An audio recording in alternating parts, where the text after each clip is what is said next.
Nasanannualalan bagi Yesu tubunan Nekitena lupalay Yang balik jatuhku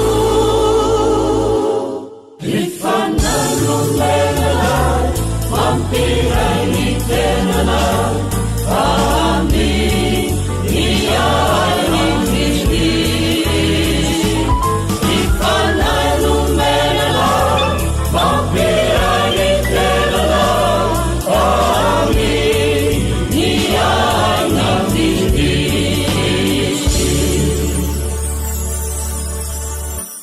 Nuyan ang numelalan Unasan at kisahan Sauyan ang panailan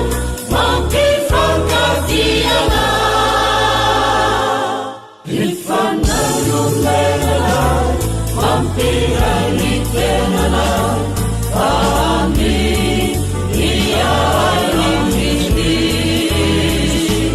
Ifanalumelalan Mampiray nitenalan Amin Iya ay ng Kristi